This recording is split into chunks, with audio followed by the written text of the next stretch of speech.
Assalamualaikum warahmatullahi wabarakatuh.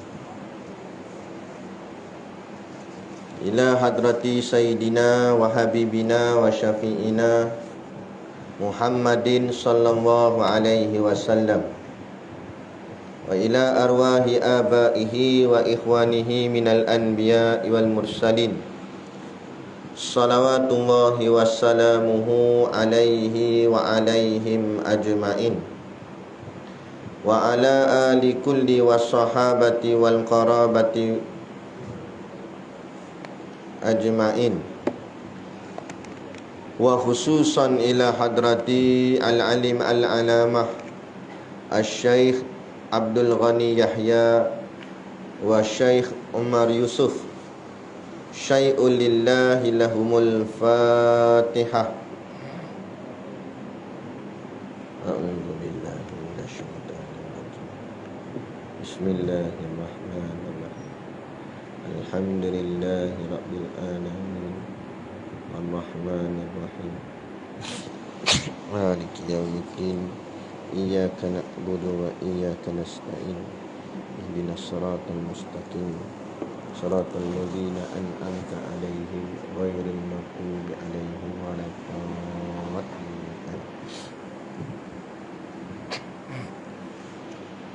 Bismillahirrahmanirrahim. Alhamdulillahi rabbil alamin, wassalatu wassalamu ala ashrafil anbiya'i wal mursalin, Sayyidina Muhammadin wa ala alihi wa sahbihi ajma'in. Subhanaka la ilma lana illa ma 'allamtana innaka antal alimul hakim. Rabbi shrah li sadri wa yassir li amri wahlul 'uqdatam min lisani yafqahu qawli.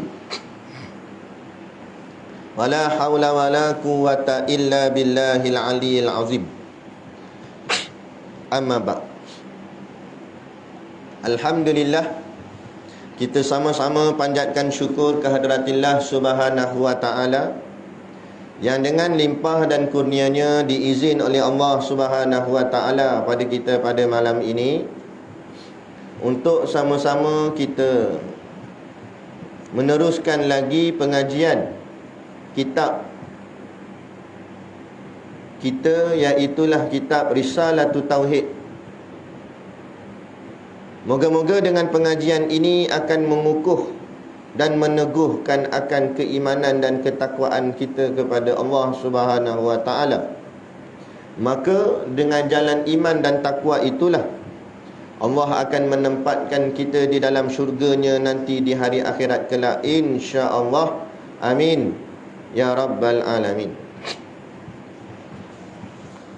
Yang saya hormati pengerusi surau dan seluruh saf kepimpinannya, para imam, para bilal, tok-tok siap yang tak dapat kita nak sebutkan namanya satu persatu, yang amat-amat disanjungi, para asatizah, alim-alim ulama, tuan-tuan guru, ustaz yang hadir pada malam ini, mohonlah ditegur kepada hamba yang fakir dalam bidang ilmu ini.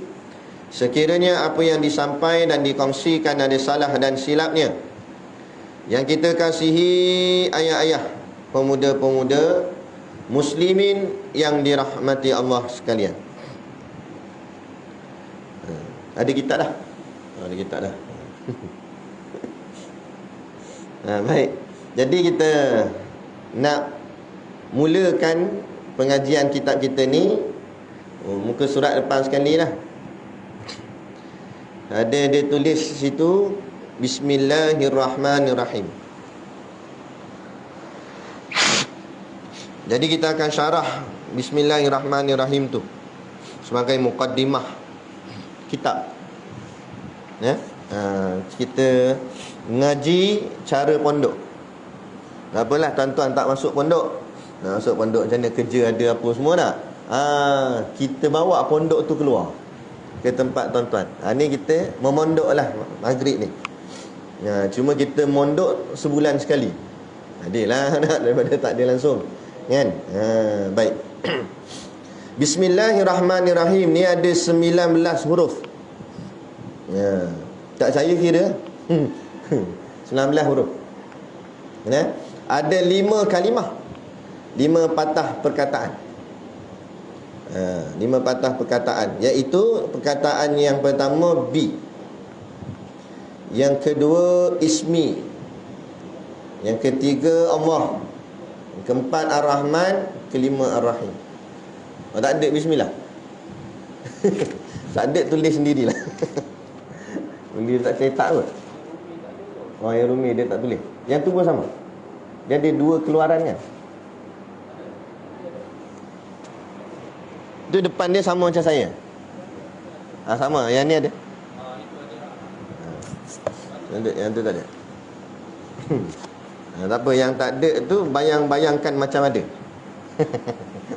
Ya, kan pandai imajinasi.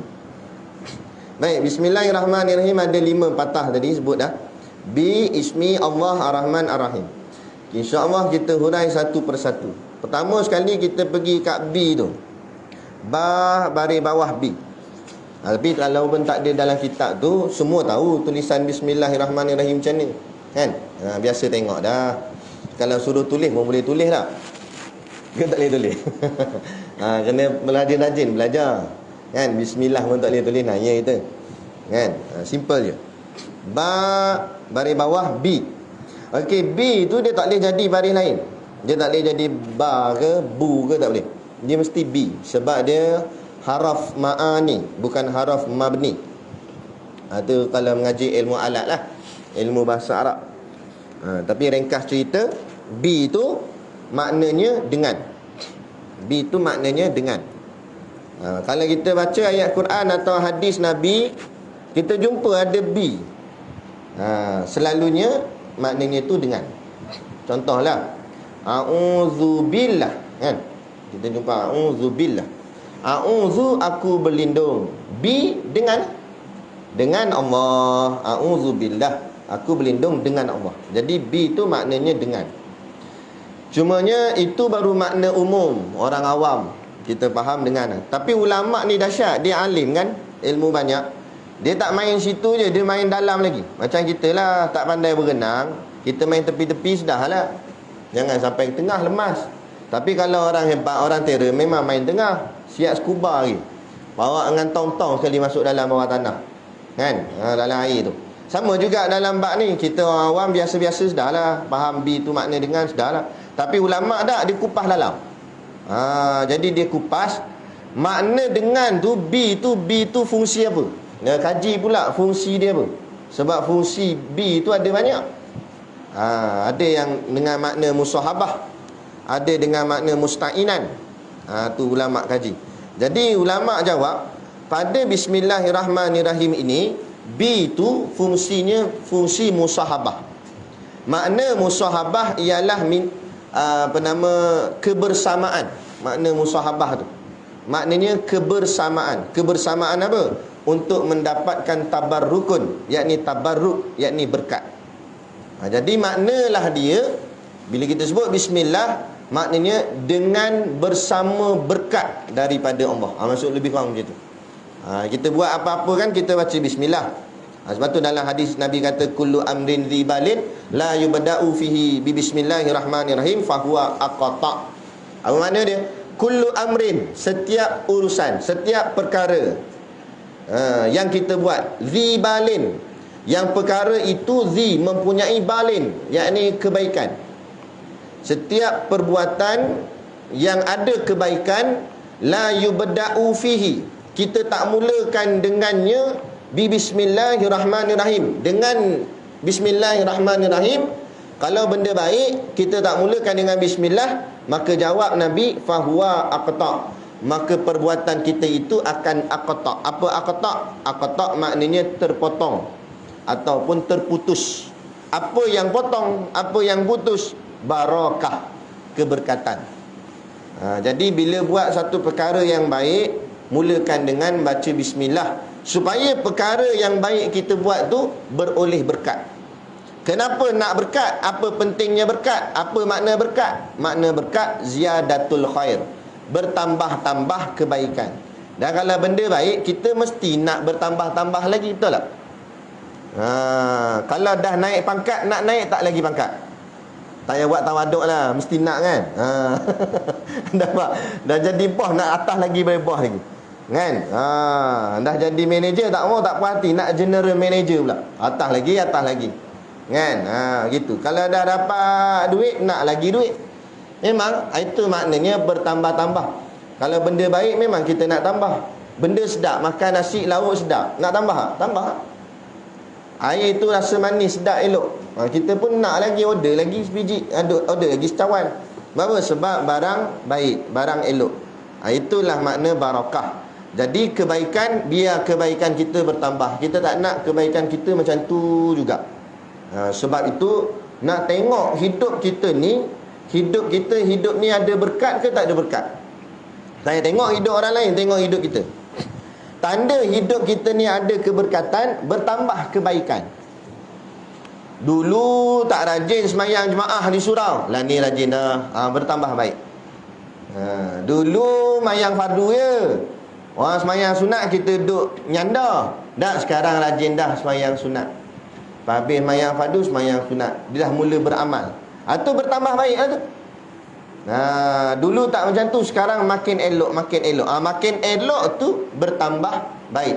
Bertambah baik itulah tandanya ada keberkatan. Tapi kalau macam tu dulu, kini dan selamanya, itu boleh jadi kurang berkat hidup dia. Ada something wrong lah. Tapi kalau bukan setakat tak bertambah baik, bertambah buruk pula. Dulu semayang jemaah, lah ni langsung tak nampak semayang jemaah, tak tahu hilang mana tahu. Dulu rajin kat semayang sunat ni, tak payah kata semayang sunat, semayang fardu pun tak nampak atas hidung. Itu bukannya tak ada berkat, itu namanya sui. Sungguh, maknanya dia tu ditimpa malang. Yang malang yang dia tak sedar. Yang ni sebenar-benarnya bala. Inilah sebenar-benarnya bala. Orang duk sangka bala tu rumah terbakar, kan? Orang duk sangka bala ni banjir. Dah. Orang sangka bala tu kena Covid, kan? Kadang-kadang Covid tu bukan bala, nikmat. Berapa nikmat? Ada orang kena Covid makin dekat dengan Allah. Dulu jauh, dulu tak mayang, tapi lepas-lepas kena pakai gelang pink, nak doa saja.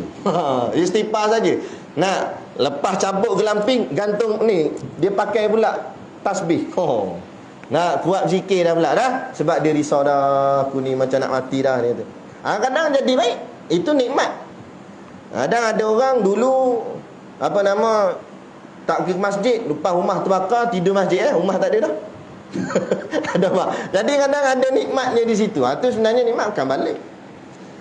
Tapi yang sebenarnya bala, dia mampu melakukan ketaatan, mampu melakukan ibadah pada Allah, tapi dia tak boleh nak buat.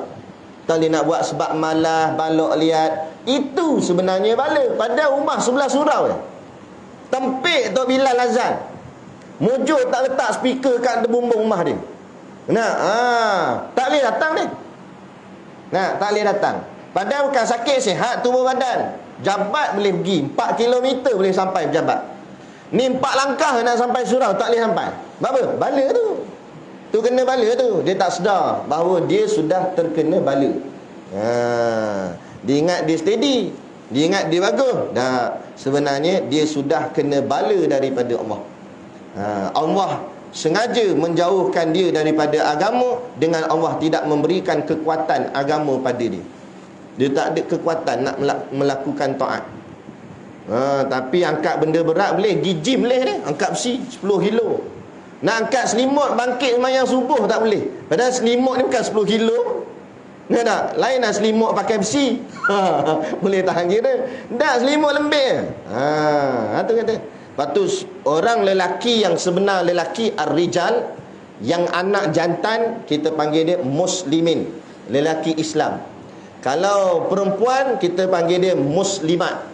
Tapi kalau seorang lelaki yang tak boleh bangkit subuh, muslimut nama dia. Sebab dia geng selimut. Payah gini. Ada. Itu kekuatan seseorang bukan tergantung atas tubuh badan dia, bukan sado, kan.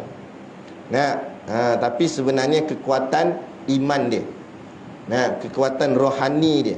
Lepas tu para sahabat Nabi bukan badan sasa-sasa macam ahli gusti wrestling tu, kan macam WWF tu, kan. Badan biasa. 313 orang boleh kalahkan 1000 tentera kafir musuh. Apa? Kekuatan rohaninya, bukan kekuatan jasmaninya. Nenek moyang kita dulu boleh kalahkan British, boleh kalahkan Belanda, boleh kalahkan Portugis, penjajah-penjajah kafir yang datang ke negara kita dulu ni, tanah Melayu ni. Bukan nenek moyang kita dulu balik gym, ada gym dulu. Nampak? Kerja dia pergi ke hutan, cari kayu api apa semua, pergi ke laut, gitu ya. Tapi sebabkan agama dia kuat, dia sanggup bermati-matian untuk agama tu, kekuatan. Sebab bila bertempur, bukan jasad menentukan kemenangan. Bila bertempur, mengikut hati yang semangat nak bertempur. Lepas tu bila bergaduh dua orang, dia bukan tengok badan siapa besar, tengok siapa berani. Siapa lagi berani, dia lagi ke depan. Siapa yang takut-takut, dia akan mundur ke belakang, gitu. Bila ditarbiah dengan tarbiah jihad, jangan kamu takut pada siapa-siapa, takut pada Allah. Walau kamu mati, kamu akan dijanjikan syurga. Kalau kita lah mati dijanjikan syurga, nak mati ke nak hidup? Hidup belum tentu syurga, tapi mati confirm syurga. Nak hidup ke nak mati? Cuba jawab sekali, sini Amaliah ni. Nak hidup ke nak mati? Nak mati? Mati malam ni betul. nak ceritanya mati dalam juang. Bukan mati hidup saja. Mati hidup saja boleh buat apa? Nak? Patut rasa ni kering dia dekat ya. Naik tak?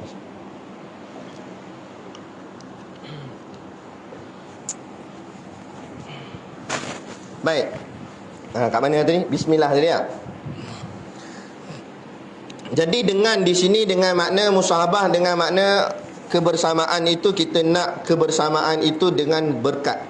Tapi pula bila hadis tadi Nabi kata kullu amrin zibalin, setiap perkara yang ada kebaikan, barulah kalau kita tak baca dia, tak baca bismillah, mana tak ada berkat.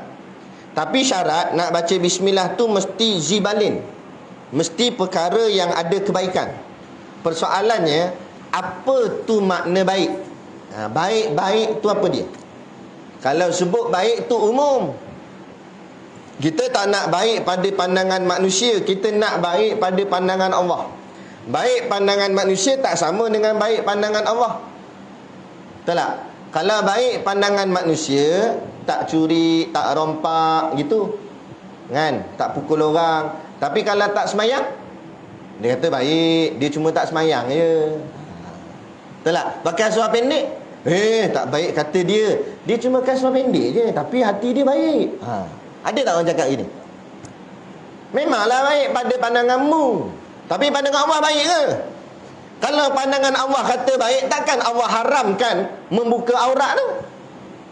Tapi ada mulut orang cakap begini. Ni apa cakap? Nak hati baik tu. Dah baik apa tak kata orang minum arak tu, dia mabuk je tapi dia baik. Dia langgar hang betul. Ni masalah. Lepas tu kita bukan nak pandangan baik di sisi mata manusia, kita nak baik pada pandangan Allah. Jadi apa ukuran syarak yang dikatakan baik pada pandangan agama atau pada pandangan Allah? Maka ada dua, kata ulama. Dua sifat yang dikatakan baik. Yang pertama, baik itu, perkara yang baik ialah perkara yang ada manfaat. Apa makna manfaat? Syekh Abdul Samad Palembang sebut dalam kitab Hidayatul Salikin, kitab dia. Dia kata makna manfaat itu ma yazidu fi khaufika minallahi ta'ala.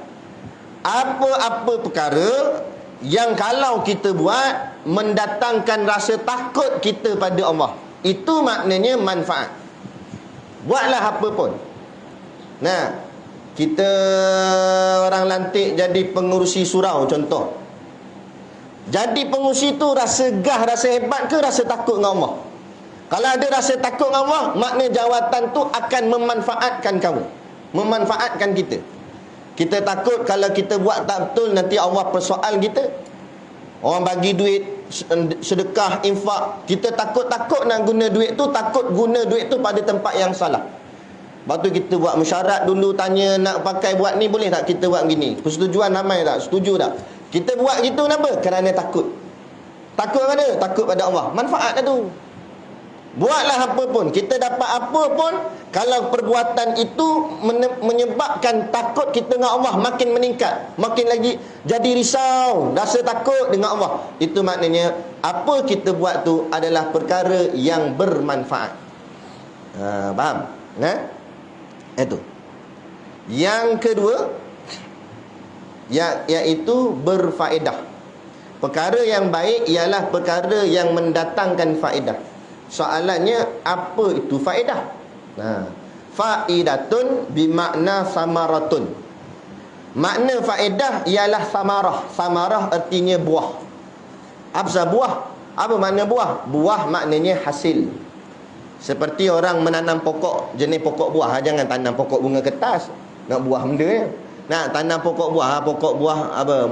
Durian musang king. Bila kita tanam pokok tu, harapan hati kita mengharapkan akan menghasilkan buah. Nah, sebab tu orang kata kalau pokok tu ditanam tapi tak hasil buah, orang kata pokok ni tak ada faedah. Tak ada faedah aku tanam pokok ni. Belikan main, dia kata. Nama gah musang king. Ni musang pun tak nampak, king lagi tak nampak dia kata. Tak nampak, tak ada buah. Dia kata tak ada faedah, baik tebang, dia pun tebang. Tu orang panggil tak ada faedah, maknanya tak ada hasil. Jadi apa maksud perkara yang baik? Perkara yang baik ialah perkara yang mendatangkan hasil. Apa hasil? Hasilnya maknanya akhirat. Di dunia ialah tempat bercucuk tanam, akhirat ialah tempat menuai hasil. Makna ringkasnya, apa yang kita buat dekat dunia akan dapat pahala di hari akhirat. Itulah maksud perkara yang berfaedah. Buat kat sini, dapat pahala kat sana. Itu makna perbuatan kita buat tu berfaedah. Bila berfaedah, masuk dalam kumpulan zibalin, yakni baik. Baik tadi, faedah dengan manfaat. Faham setakat ni? Kalau faham, saya tanya soalan. Siapa suruh kata faham? Kan? Kalau betul kita faham apa makna baik, iaitu baik ada perkara yang bermanfaat dan berfaedah. Jadi soalan saya nak tanya, dah tengok bola manfaat ke tak? Tengok bola kan? Pergi Perak pula. Kalau tengok Selangor tak apa ke? Kan? Apa Gomoh, bukan tu Kelantan. Apa Perak apa? Yuk, kejar yuk tak? Lain. Oh, yuk skor. Oh, cakap orang putih Perak skor. Orang Perak tengok bola. Adakah manfaat? Adakah dengan sebab tengok bola tu jadi takut dengan Allah? Nak kawan tu bawa, cik Allah. Tak jadi takut. Faedah pun tak ada kak. Bukannya kalau buh gol, dapat pahala hari akhirat. Kalaulah jadi begitu, ulama depan sekali, tok guru dengan bawa kitab ni, gol tok guru. Nah, sebab apa boleh faedah? Tapi tak ada, ulama kan ada gila dengan Allah. Sebab apa? Sebab dia tahu perkara tu tidak mendatangkan faedah. Dah, ustaz haram ke tengok bola? Tak haram. Cumanya perkara yang kurang manfaat dan kurang kebaikan lah. Maknanya biasa saja. Jadi bila biasa dia masuk dalam lara, perkara yang sia-sia. Jadi bila perkara sia-sia, bahagian nak cuik hati, kata ulama, setengah ulama kata boleh-boleh lah, tapi jangan lebih-lebih. Maknanya kadang-kadang tengok bola sikit-sikit sudahlah, bagian minat-minat sikit. Sebab kita orang Perak, minatlah pasukan Perak, gitu-gitu sudah. Jangan sampai conteng muka ni. Kuning, hitam, putih. Muka sebelum conteng, hodoh dah. Conteng 2 kali hodoh. Ada buat conteng muka gini. Balik tu pula, malam tu lewat apa isyak. Balik tidur terus. Mayang subuh esoknya lupa. Main gitu basuh muka, ambil uduk. Pergi semayang kawan sampai azan 2 kali tengok muka dia. Ada orang terkejut, ingatkan jemalang mana ni gini conteng tak payahlah sampai nak conteng-conteng muka. Bahagian sokong sudahlah. Lepas tu sikit-sikit sudahlah. Ini buka ESPN tu, pas satu game, pas satu game. Baik ngaji satu surah, pas satu surah. Banyak pahala dia. Bukanlah langsung tak boleh tengok sikit dah lah. Tengok pasukan kita minat gitu, okey dah. Lepas tu ngaji pula. Kan tak? Ngaji tak? Ngaji alif lam mim. Lepas tu tengok alif lam. Ada tak? Lagi tu. Satu ayat je baca. Asam dulu. Tu maknanya itulah kebaikan. Kadang-kadang perkara tu tak masuk dalam kebaikan. Sebab perkara tu perkara yang lara. Jadi yang betul-betul baik yang tadi tu, yang ada manfaat, yang ada faedah. Lagi pula, tadi bola kena dah stepek, hisap okok macam adakah hisap okok mendatangkan manfaat dan juga faedah? Lagi jauh. Sebab tu tak ada pun sandaran atau mengatakan bila nak bakar okok baca bismillah. Ada? Sebab dia tak masuk dalam perkara yang baik. Mana dia letak okok ni? Bismillah. Siap tiup, alhamdulillah. Tak ada. Tak ada. Sebab apa? Sebab bukan perkara yang berfaedah dan bermanfaat. Jadi tinggalkanlah. Dan dia apa? Cerita bab okok ni saya ada satu kisah. Tiba-tiba idea pula datang. Siap. Jadi masa mengaji di pondok, Tok Guru cerita tentang perihal syurga. Tok Guru kata syurga hebat, bidadari cun melecun lawa apa semua, leleh hailiu anak murid dengar. Itu Tok Guru kata dalam syurga ni boleh minta apa saja. Mintalah, nak minta apa saja, macam-macam. Kata tanya anak murid dia nak minta apa saja boleh? Boleh, kata Tok Guru. Dia anak murid tanya, kalau saya nak tanya je lah, dia kata nak tanya je, bukan apa, tanya je. Kalau nak minta makan babi boleh tak? Dia minta nak makan babi. Tak ada bukan apa, dia kata masa hidup kat dunia dulu tengok kawan-kawan makan babi, dia kata nampak je sedap je. Lagi-lagi bagian hidung, dia kata. Dia kata tak tanya dalam syurga boleh tak? Tok Guru jawab, dia kata ayah kata babi, bapak babi boleh. Sebab apa? Sebab dalam syurga dah tidak ada halal dan haram. Jadi semua boleh. Dia hikmah Allah jadikan babi di dunia ni. Kenapa Allah yang cipta babi, lepas tu Allah haramkan babi? Sebab Allah nak tengok kita taat ke tak taat. Itu je. Bukan sebab babi tu hidung tak siap ke apa, dah, bukan. Kalau Allah kata haram ayam, tak boleh makan ayam. Jadi haram tu kerana ketaatan pada Allah. Kalau Allah kata halal, pas kuliah masak ni, siap goreng tepung. Ada apa? Kan? Allah kata haram. Tapi bila dalam syurga tak ada lagi larangan daripada Allah, maka boleh makan babi. Tak apa. Dia pun dah berangan agaknya. Lepas tu pelajar yang kedua pula tanya, Tok Guru, saya tak gamak nak makan babi. Geli saya cuma nak tanyalah, kalau dalam syurga nanti boleh tak minum arak, kata. Jenama timah. Tak boleh tak nak minum arak dia? Kan tak? Sebab pula kat dunia ni tengok orang kafir minum arak macam masyuk kata. Tengok lagi pula cerita kungfu tu apa? Kungfu master kungfu ke apa? Yang orang minum-minum mabuk kungfu tu. Macam style dia kata. Jadi dalam syurga boleh tak minum? Tok Guru kata boleh. Apa pula tak boleh? Tak payah kata sebotol, selori boleh. Masuk corong hok minum. Tak mabuk. Arak dalam syurga tidak memabukkan. Malah dia menyebabkan bau wangi pula dah. Sebab sudah dihalalkan Allah, tak ada masalah. Okey lah. Pelajar yang ketiga pula angkat tangan. Tok Guru, saya tak sampailah gamak nak makan babi, nak minum arak. Pelik member-member ni, dia kata. Ada seorang nak makan babi, seorang nak minum arak. Saya tak macam tu lah Tok Guru. Cumanya saya nak tanyalah Tok Guru, dalam syurga boleh tak isap okok? Sebab dunia ni saya tagih okok ni. Jadi saya takut ketagihan tu sampai terbawa-bawa dalam syurga. Jadi soalan dia, boleh tak isap okok dalam syurga? Dia tanya Tok Guru. Tiba-tiba Tok Guru diam lama, pejam mata, tunduk kepala Tok Guru. Dua soalan yang tadi Tok Guru jawab laju. Boleh semua Tok Guru jawab tadi kan. Babi boleh, harak boleh. Tapi tang okok ni Tok Guru tak jawab terus. Dia termenung lama. Anak murid ni kata, awak tu susah sangat soalan saya ni. Dia kata susah tak susah mana gak lah. Dia kata betul dalam syurga memang boleh apa saja. Rokok memang ada boleh. Tapi nak bakar tu macam mana agak? Sebab dalam syurga tak ada api. Lepas tu Tok Guru, api kat mana? Api neraka. Nampak? Jadi berat juga rokok ni. Nampak? Kena pergi api neraka tu nyala. Takut-takut bukan rokok je nyala dengan muka-muka sekali terbakar, habis hangus. Jadi tinggalkanlah anak. Saya dulu tegar agak esok rokok. Alhamdulillah boleh tinggal. Niatkan kerana Allah, jangan niat kerana lain. Niat kerana lain tak boleh. Cuba insya-Allah ada kekuatan, minta pertolongan Allah. Buat solat hajat. Kita buat solat hajat sebab nak kahwin satu lagi. Cuba buat solat hajat, nak meninggalkan rokok. Minta pertolongan Allah. Allah bantu insya-Allah. Allah berikan kekuatan pada kita. Sampai satu tahap kita minta sungguh-sungguh kat Allah, Allah jadikan bau tu busuk yang sangat kita tak suka. Bila ada orang yang rokok, bau pelik apa ni? Dulu kita tagih sangat bau tu, ni tak mau dah. Itu sebab Allah dah letakkan dalam hati ni tak mau benda tu. Okey.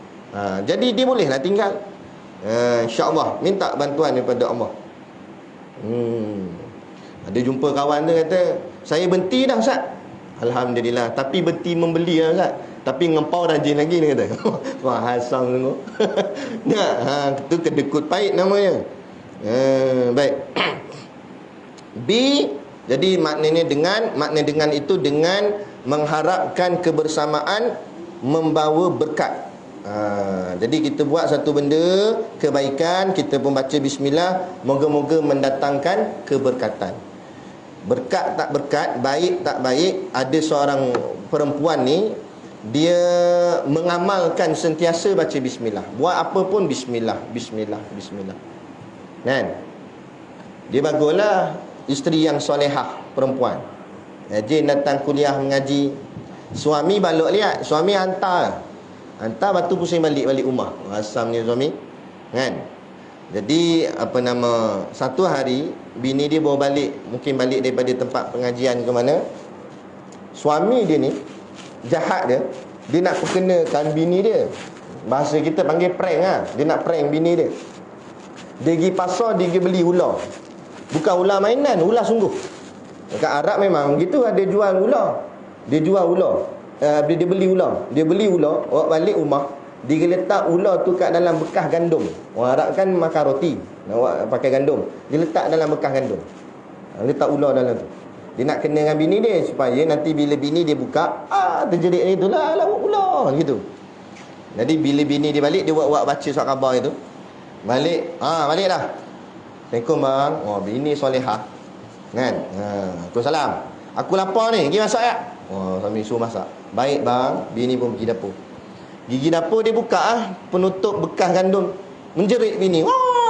Suami kata yes, kena dah. Badan muka bini aku. Kan? Dia pun gigi buat macam lari ke dapur. Apa dia ni? Kenapa jerit ni? Buat tak tahu dia. Bini kata, ni siapa punya kerja ni bang? Awak.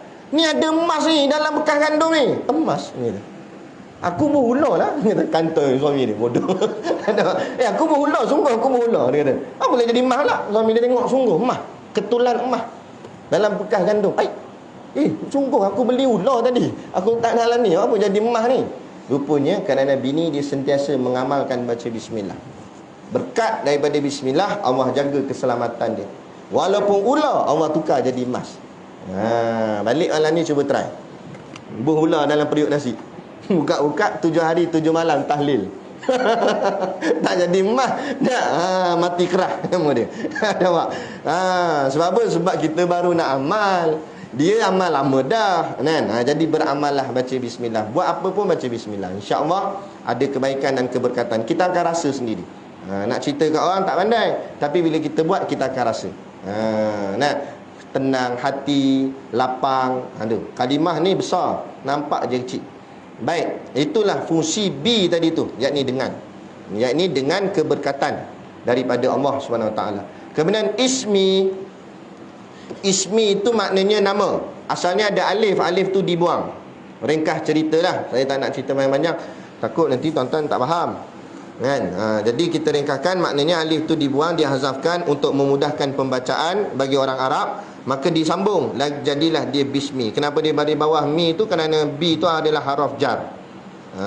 Haraf jar ni membaris bawahkan isim selepasnya. Ya tak? Apa, tak perlu faham yang kaedah-kaedah tu, kaedah bahasa Arab tu, haraf jar apa semua tu. Cumanya nak bagi faham, supaya kita faham, kita dengan ulama tidak setaraf. Kita dengan ulama macam langit dengan bumi. Walaupun kita boleh meniru-niru gaya ulama. Ulama berjubah, kita berjubah. Ulama berjanggut, kita berjanggut. Ulama poligami, kita pun nak poligami juga. Kan? Tapi ilmu ulama dengan ilmu kita tak sama. Ulama ilmunya ilmu ulama, kita ilmu kedai mamak. Kita ada. Teh air honeh kita. Kan? Tak ada. Tak sama, jauh sangat-sangat. Sebab tu jangan suka mempertikai. Sembahyang jarak ni apa benda sembahyang jarak ni? Mana dalil dia ambil cik? Nah, kita tanya dia, awak khatam kitab apa dah? Saya baru khatam Iqra' 1 Iqra' 1 baru lepas nak condemn ulama. Ulama tu jilid-jilid kitab. Bukan kitab Melayu biasa, kitab Arab. Kitab Arab tak ada baris, dia boleh baca. Dia tulisan Arab yang tak ada baris, dia boleh baca. Kita ada baris, tak boleh baca dah. Nampak? Terkiar-kiar nak baca. Quran tu kan ada baris. Sangkut-sangkut Allazi duduk situ sangkut. Lepas tu nak tikai ulama, la ilaha illallah, mabuk ketum ke benda? Lepas tu biar kita clear dan faham. Nak jauhnya kita dengan ulama. Walaupun nampak gaya macam sama, ilmunya tak sama, pandangan matanya tak sama, nak gerak hatinya tak sama, fikirannya tak sama, gitu. Jadi ulama dalam bab bagi baris ni, kenapa baris bawah, kenapa baris depan, kenapa baris atas, kacang goreng bagi dia. Benda ni benda simple. Kalau kita mengaji kat pondok tu, ini ilmu mula-mula budak baru masuk pondok, dah mengaji bahagian baris lah. Ilmu nahwu, ilmu sorof, matan jurumiyah. Benda-benda tu benda biasa. Yang lebih payah ni mensyarahkan dia. Baik. Jadi dengan nama tu nama Allah lah. Nama bagi Allah. Allah bernama Allah. Dan nama Allah itu bersekaligus. Dengan nama Allah, dalam arti kata lain, tadi kita sebut dah keberkatan tadi, dengan mengharapkan keberkatan daripada nama Allah. Lebih kurang gitu. Itu bismillah.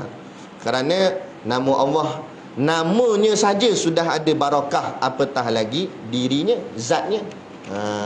Tu yang hebatnya Allah Ta'ala. Sebab tu ada tahu, mana orang tahu dia datang, planet mana dia datang tahu, dia kata zikir Allah tak ada faedah. Ada. Zikir Allah tak ada faedah. Dan nama Allah tu nama Tuhan. Berapa tak ada faedah? Ada. Dia sebut nama makhluk, nama Nabi pun ada faedah. Kalau kita sebut nama Muhammad sallallahu alaihi wasallam, ada faedah? Ada faedah, boleh pahala. Dan kalau sebut nama Allah, Tuhan yang cipta alam, takkan tak ada faedah? Pelik sungguh. Jadi jangan ikut puak-puak gini, golongan-golongan Wahabiyah. Yang mengarut-ngarut ni. Zikir Allah, memang ada zikir Allah. Allah. Tapi dia itu zikir tarekat, dipanggil zikir darajat. Kalau ada jumpa mana tok guru tarekat yang diyakini betul lah, tarekat pun hati-hati, ada juga yang tak betul, yang sesat, maka hati-hati kalau nak ambil. Jumpa dapat belajar beramal dengan guru tu. Nak beramal zikir dia. Dia memang ada zikir. Mula-mula dia sebut la ilaha illallah, la ilaha illallah, sampai satu keadaan dia tinggal illallah. Bukan la ilah tu dia tak sebut dah, tapi la ilah tu dalam hati. Illallah tu dengan lafaz. Lah kali yang tinggal Allah. Lah kali yang ni lagi pelik. Lah kali tinggal hu. Tapi bukan hu disco tu. Itu lain. Hu tu maksud dia. Kan kul huwallahu ahad, hu tu. Hu tu maksudnya dia. Dia tu siapa? Allah. Allah maksudnya begitu. Tapi dia kena belajarlah, berguru, jangan main ikut-ikut lagi dalam tam-tak hu. Tengok pelik. Nampak ni mabuk apa dia ni kan. Ada sebab tu benda-benda begitu kena ambil dengan gurunya. Baik. Jadi bismillah dengan nama Allah. Maknanya dengan keberkatan, kemuliaan daripada Allah. Dan kalimah Allah tu sendiri disebut sebagai lafzul jalalah. Lafzul jalalah maknanya lafaz yang paling agung. Lafaz paling agung, tidak ada lafaz yang lain melainkan nama Allah. Kalimah yang paling besar, yang paling hebat, tidak ada nama yang lain melainkan nama Allah. Sebab itu Allah ni kalau ikut ejaan alif lam lam ha, kalau ikut ejaan biasa, kita tak sebut Allah dah. Kita patut sebut Allah. Tapi sebab mentakzimkan, membesarkan nama Allah, maka lafaz tu disebut dengan lafaz isti'la. Isti'la ni maknanya dikembungkan mulut. Lepas tu disebut Allah gitu. Allah. Lepas tu satu lagi kita nak betulkan, banyak orang sebut Allah. Allah. Salah, bukan Allah. Alif di atas A. Jadi A dulu baru Allah. Macam tu. Allah. Allah, bukan Allah. Nah, Allah tu kalau jatuh motor, Allah. Tu. Nah, ni Allah ni dalam takbir sembahyang kena jaga. Kan takbir? Kan takbiratul ihram. Allahu akbar. Ni Allah. Ni mana? Nah, Allahu akbar. Azan ke qamat ke kan? Allahu akbar, Allahu akbar. Tu. Satu lagi kadang orang sebut sekali dengar macam betul. Allahu akbar. Betul tak saya sebut? Allahu akbar. Dia kalau slow dia bunyi macam mana? Allahu akbar. Salah. Bukan wakbar, akbar. Allahu akbar, bukan Allahu akbar. Zikir ni. Allahu akbar, Allahu akbar, Allahu akbar. Allahu akbar, mana wakbar? Nah, Allahu akbar. Kena sebut betul-betul. Allahu akbar. Kalau dalam sembahyang tu takbiratul ihram tu utama sebab dia rukun qauli. Kalah yang tu batal habis sembahyang. Jaga-jaga. Sebut kena betul lah. Baik, jadi bismillah, tapi di sini kita tak baca lah bismi Allah je tu. Sebab mim tu baris bawah, maka dia jadi dipanggil istifal, bacaan yang ringan. Maka bacalah bismillahi, dengan nama Allah. Dan Allah, nama Allah tu pula ulama jawab, Allah itu khas pada nama, khas pada makna. Okay, pegang ni, faham betul-betul. Khas pada nama, khas pada makna. Apa maksud dia? Maknanya, yang kita pergi yang pertama dulu, khas pada nama. Nama Allah itu khas. Maksud khas, hanya Allah sahaja yang bernama Allah. Lain selain daripada Allah, haram, tak boleh bernama Allah. Hanya Allah ya, bernama Allah. Lepas tu tak boleh kita samakan perkataan Allah dengan perkataan God ataupun Jesus ke apa dah yang dia pun nak pakai kat dalam Bible. Nah, betul Allah tu Tuhan, tetapi perkataan Allah bukan makna Tuhan. Perkataan Allah tu bermakna Allah, nama bagi Allah. Ada. Kalau Tuhan itu ilah, la ilah, tu ilah tu Tuhan, itu baru makna Tuhan. Jadi makna Tuhan ni nama yang umum. Apa takrifan Tuhan? Baca dalam kitab kan, disebut oleh ulama, takrifan Tuhan ialah sesuatu yang disembah, sama ada betul atau tak betul. Contoh, orang sembah Jesus, jadi orang kata Jesus itu Tuhan. Ada orang sembah matahari, jadi orang kata matahari itu Tuhan. Tapi Tuhan yang tidak sebenarnya. Suatu bila sebut la ilaha illallah, tidak ada Tuhan yang berhak disembah. Kerana yang berhak disembah hanya Allah. Lain, walaupun orang ngaku-ngaku itu Tuhan, tapi bukan berhak disembah. Nama dia, istilahnya ma'budun bil batil, yang disembah tapi batil. Adapun Allah ma'budun bihaqqin, yang disembah dengan yang sebenar-benarnya. Dia begitu. Jadi nama Allah khas, hanya Allah sahaja. Dah tu sebut Baitullah, rumah Allah, memanglah sebab rumah tu Allah punya. Betul lah kan? Masjid Allah, betul lah, memang masjid Allah. Habis tak masjid ketua kampung. Nak masjid Allah lah. Nah, bukan dia punya. Bukan masjid pengungsi tak. Pengungsi tolong jaga saja. Bukan dia punya. Tapi tu kadang-kadang pengungsi masjid dia rasa macam masjid dia punya. Salah tu, bukan dia punya. Masjid hak orang ramai, hak seluruh umat Islam kan. Cuma dia diamanahkan untuk tolong kendalikan. Kalau tak, siapa nak tolong jaga semua? Nak jaga elektriknya, apa air apa semua, siapa nak tolong dibayarkan? Tak ada orang. Itu saja. Jadi bukan dia punya. Dia buat duit infak tu duit dia. Tak boleh. Duit tabung masjid, duit tabung surau, duit orang ramai. Duit infak orang ramai, bukan duit kita. Ada pula AJK masjid ramai-ramai ambil duit tabung dalam masjid, pergi melancung ke Langkawi. Mujur tak makan ikan siakap. Nampak? Pergi melancong Langkawi. Ada orang report ke saya, dia tanya soalan, boleh ke Ustaz gitu? Saya masjid mana? Dia sebutlah. Tapi tak nak sebut sini. Dan dia iktibar sahaja. Jangan buat begitu. Tu duit orang ramai. Kan duit kita. Nak pergi melancong tak salah, pergi. Pakailah duit sendiri. Kau bagi duit masjid pula. Dia kata lawatan sambil beramal. Beramal apa gitu. Tuhan nak seronok kan. Tak ada. Jangan salah guna. Sebab itulah tadi saya sebut, bila pegang amanah tanpa rasa takut pada Allah, itulah jadinya. Kalau orang ada rasa takut macam, ada seorang pengusi masjid Sungai Tiram di Pulau Pinang. Siapa kalau pergi belah pulau, cari masjid Sungai Tiram. Masjid besar, lawa. Dulu masjid dia masjid lama, dah dibuat baru, lawa besar. Dia orang jemputlah ceramah situ. Lepas habis-habis ceramah, pengusi tu bawa pergi makan. Biasalah orang Penang kalau cakap kepala dengan tangan goyang sekali. Kan? Dia kata, Ustaz, ada masalah lah. Dia kata, apa masalah? Dengan saya pun goyang kepala. Lepas tu dia kata, masalah lah Ustaz, duit banyak sangat. Dia kata, apalah masalah duit banyak? Orang duit tak ada baru masalah.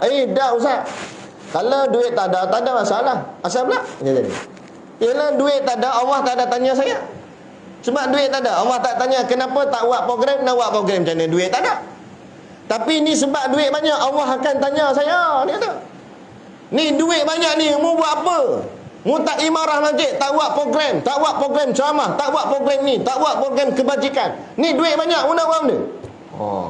Lepas tu saya takutlah Ustaz. Ini pening lah, banyak masalah lah. Dia kata, apa susah bagilah saya. Dia kata, tak, saya gurau lah kan. Tak boleh lah Ustaz, itu macam, dia kata. Lepas tu buatlah, saya cakap, lepas tu buatlah pengajian, buat kuliah. Buat dah Ustaz, 5 waktu semayang, 5-5 ada kuliah masjid. Subuh ada, kadang-kadang duha pun ada, Zuhur, lepas Zuhur pun ada, lepas asar pun ada. Tok Guru Sidik nak ngajar apa asar. Balik kerja, geng-geng kilang balik kerja, singgah dulu ngaji kuliah. Kuliah asar, jarang-jarang orang buat kuliah asar. Kuliah maghrib, kadang-kadang lepas kuliah maghrib, lepas maya isyak, ada lagi kuliah. Lepas isyak pula. Program padat macam-macam. Dia buat forum, dia buat apa. Lepas tu dah buat banyak program, lagi banyak lah Ustaz duit masuk. Dia kata lagi dia buat program, lagi banyak masuk. Tu kata berkat. Sebab apa? Sebab dia buat pada yang betul. Kita nak buat program, kan duit habis macam mana? Kata bodoh agak. Satu tempat yang tak perlu risau pasal kewangan ialah masjid dan surau. Kenapa? Kerana orang sentiasa menderma. Kan? Sentiasa menderma. Macam sekolah agama juga. Kadang-kadang memang kita terasa macam susah, tapi insya-Allah ada akan Allah hantar bantuan-bantuan dia kepada kita. Kena yakinlah. Kita bukan buat kelab disko. Orang buat kelab disko pun tak takut bab rezeki. Kita buat rumah Allah takut rezeki. La ilaha illallah. Kan tak? Ada satu surau tu, dia takut nak panggil kuliah. Kan? Padahal panggil ustaz tempatan je. Ustaz tempatan bukan nak kena bagi banyak pun. Dia takut. Dia kata, kan kalau duit habis macam mana? Dia kata, biar duit habis tak apa. Jadi dia orang petegah buat juga. Buat tengok sambutan. Orang daripada taman tempat-tempat lain pakat datang surau. Bila ramai, lalu-lalu tabung makin bertambah. Duit dalam tabung surau. Makin banyak pula dah. Sebab apa? Berkat tadi itulah. Bila kita buat benda yang betul, benda yang baik, dia akan jadi barakah. Berkat tadi. Patutlah bismillah. Buat dengan nama Allah. Buat dengan keberkatan daripada Allah. Pasti, yakin dia akan ada keberkatan. Bila apa makna berkat? Ziyadatul khair. Kebaikan yang akan bertambah. Rezeki akan bertambah. Kemudahan akan bertambah. InsyaAllah. Kan? Jangan takut. Ada. Gitu nah. Jadi itu dengan nama Allah, makna nama Allah itu khas pada namanya. Dan khas pada maknanya. Maksud maknanya khas. Makna Allah tu hanya Allah saja yang tahu. Kita tak tahu. Jangan pandai-pandai reka. Ada dia pandai-pandai, dia tengok nama Allah, dia tengok alif lam lam ha. Cuba tengok betul-betul. Kita pun tengok betul-betul. Kenapa? Kan bentuk macam unta tu. Tak ada kena-mengena dengan unta, tak unta. Jangan buat pandai-pandai reka. Dah. Tak ada dalam kitab sebut gitu. Semua ulama meletakkan bahawa makna Allah hanya Allah saja yang tahu. Kita semua tak tahu. Jadi cukup kita beriman dengan nama Allah, bahawa itu nama khas bagi Allah. Dan maknanya, orang tanya apa makna Allah. Kadang orang buat panggil pelik-pelik. Orang pun tanya kita, hang ngaji mana? Aku ngaji kuliah ni kat Surau Amaliyah. Oh, bagus rajin mengaji. Boleh ikut kuliah. Dan kalau betul hang jenis game mengaji, aku nak tanya soalan. Orang tu buat tanya. Apa dia? Aku nak tanya apa makna nama Allah. Mana aku tahu, ustaz itu kata tak tahu. Ustaz hang tak betul lagi tu. Dia ngaji tak habis. Dia nak ngaji habis. Nak ngaji habis ikut ayah pin. Tu yang jadi pelik-pelik. Jangan pelik-pelik. Kita belajar ikut ni. Sandaran kita ulama, kitab-kitab agama ada depan mata kita. Jangan buat yang pelik-pelik. Kita kadang-kadang nak yang pelik-pelik tu. Tu yang akhirnya nak jadi serabut kepala, jadi akhirnya tersalah jalan, terikut ajaran yang tidak betul, yang tidak benar. Jadi tak ada dah. Allah hanya Allah, serah pada Allah. Kita tak tahu makna Allah. Sebab khas pada maknanya dan khas pada namanya. Selesai untuk kuliah malam ini. Dan kita akan sambung kuliah yang akan datang dengan izin Allah. Kita akan sambung pada kalimah Ar-Rahman dan Ar-Rahim. Yang tu belum dihuraikan. Kita baru hurai Bismillah sahaja. Boleh nak? Supaya kita nampak bahawa kalimah ni bukan kecil. Jadi amalkan. Mulai daripada sekarang amalkan. Bismillahirrahmanirrahim. Mudah aja, ringan saja kat mulut. Bukan lama pun nak sebut. Tak payah ambil uduk nak apa. Sebut Bismillahirrahmanirrahim. Lagi nak start motor masuk je Bismillahirrahmanirrahim. Kita tak boleh start pun nak bismillah. Start payah, kawan dia datang. Cuba baca bismillah tengok. Lah, tak boleh start pun nak baca bismillah. Masa boleh start tak nak baca. Nampak? Baca bismillah. Moga-moga ada keberkatannya. Ada satu orang tua tu, dia ni Tok Wali rasanya. Orang tu kat Kelantan. Orang tu jalan-jalan, motor dia kehabisan minyak. Menolaklah dia. Tersempak dengan pakcik tu. Pakcik tanya, kenapa dek? Dah ni motor saya habis minyak, nak pergi cari petrol pump. Biar pakcik tengok. Nak tengok apa, minyak kata tak ada. Tak apalah, dia kata, buka tak? Dia buka tangki. Buka tangki tengok, oh memang kering sungguh, tak ada minyak. Dia pun baca Bismillahirrahmanirrahim. Dia tiup dalam tangki. Dia pun tutup. Dek, jangan buka dah tangki ni, kata. Jangan buka sampai bila-bila. Cuba start tengok. Start hidup. Dia pakai selama tu, dia pakai motor tak pernah isi minyak. Sebab pesan pakcik tu kata jangan buka. Tiba-tiba satu hari terdetik hati dia nak tertanya, ada apa dalam tu? Kenapa tak boleh buka? Nak tahu sangat. Dia pun pergi buka. Buka-buka start tak boleh dah. Badan muka kena isi minyak dah. Minyak harga mahal lah. Nampak? Elok-elok dah boleh beri tu. Tak nak. Tapi orang beramal lah. Kita jangan buat. Kita tiup 14 kali. Start dah boleh hidup tak? Nah, itu bukan ahlinya, bukan makamnya. Jadi insya-Allah kita beramal lah. Moga-moga Allah bukakan kebaikan-kebaikan kepada diri kita dan ahli keluarga kita, insya-Allah. Jadi cukup sekadar tu pada malam ni yang dapat kita kongsikan. Moga-moga sedikit sebanyak dapat kita beramal dengan amalan-amalan yang mendekatkan diri kita pada Allah Subhanahu Wa Taala dan merindukan diri kita dengan baginda Nabi kita Nabi Muhammad sallallahu alaihi wasallam. Jadi cukup sekadar tu, dan macam biasa di luar situ ada sedikit produk perniagaan untuk menampung sekolah pondok dan juga tahfiz kami. Jadi niatlah membeli sambil menderma, insya-Allah. Jadi cukup sekadar tu, wabillahi taufik wal hidayah. Assalamualaikum warahmatullahi wabarakatuh. A'udzu billahi minasyaitonir rajim. Bismillahirrahmanirrahim. Alhamdulillahirabbil alamin wassalatu wassalamu ala asyrafil anbiya'i wal mursalin sayyidina Muhammad wa ala alihi washabihi ajmain.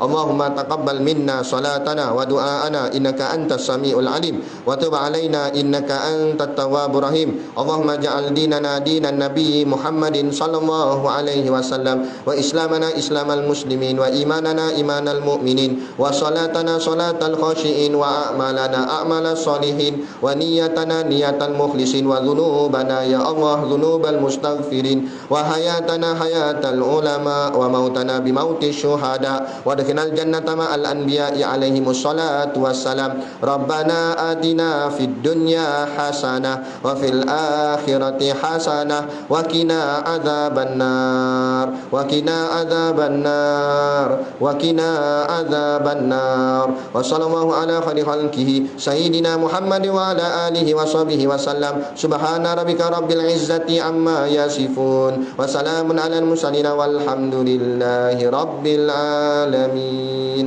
Amin ya rabbal alamin. Taqabbalallahu minna wa minkum. Takbir.